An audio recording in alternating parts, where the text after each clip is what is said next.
सुबुंफोरनि गोसोखौ सुग्लायहोनो हाथों।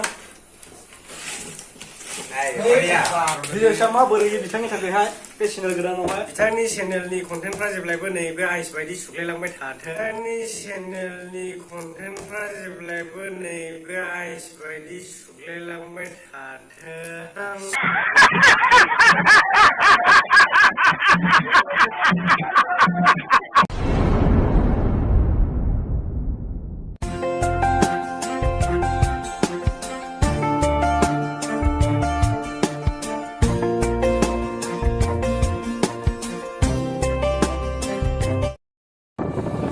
हेलौ लोगोफोर, नोंथांमोनखौ दिनैनि बे गोदान भिडिअ'आवहाय बरायनाय जाबाय।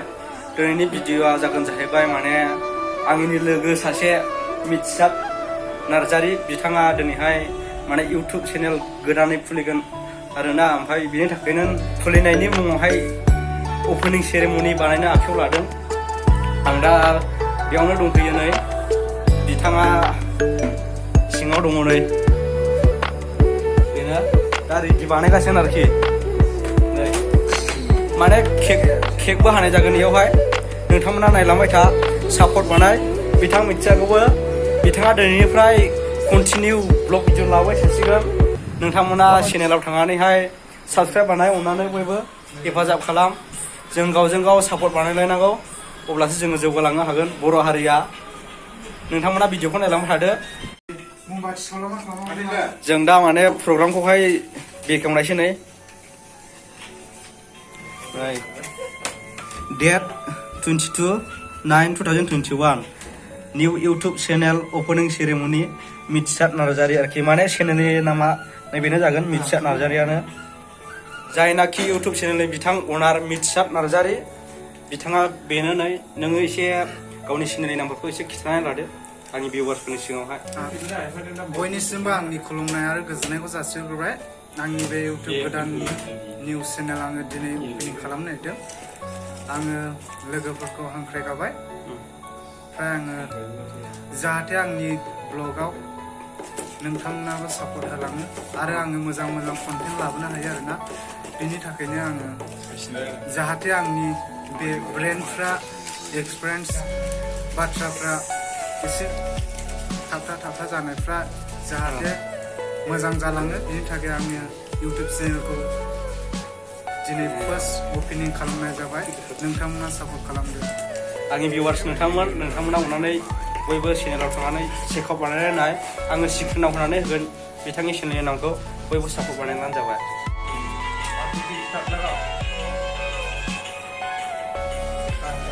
लोगोफोर गोबाङै दंफैलायो नैयावहाय। बिनि इउटुब चेनेल अपेनिं सेरेमनियावहाय जोंखौबो लिंहरनाय जादों। बेवहाय केकबो हानाय जागोन नै। रिजयसबो दंबोयो नै बिथाङा। जों दा केकखौहाय हानोहाय जाबाय। अपेनिं सेरेमनि मुङावहाय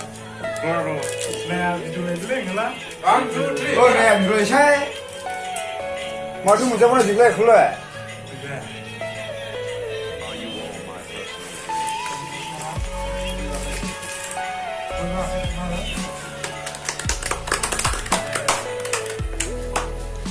जाय अपेनिं सेरेमनि नै, बयबो सापर्ट बानाय। बिथांनि चेनेला जेब्लायबो बिदिनो भिडिअ'सा माबोरै बिथांनि थाखायहाय बे चेनेल गोदानावहाय बिथांनि चेनेलनि कन्टेन्टफ्रा जेब्लायबो नैबे आइस बायदि सुग्लायलांबाय थाथों। सुबुंफोरनि गोसोखौ सुग्लायहोनो हाथों। बिराद केक दंबाय आङो, केक अपेनिं सेरेमनिनि मुङावहाय बिथांनिसिम बिराद गोजोननाय थाबाय आंखौबो लिंहरनायनि थाखाय।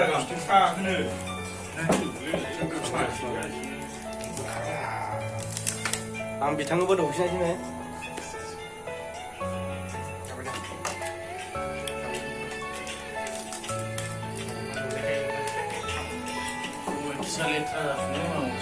रिजयस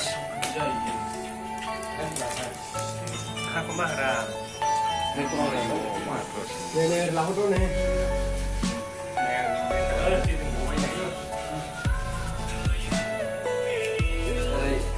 Đây, bisa nggak? Saya nanti sini onar bisa.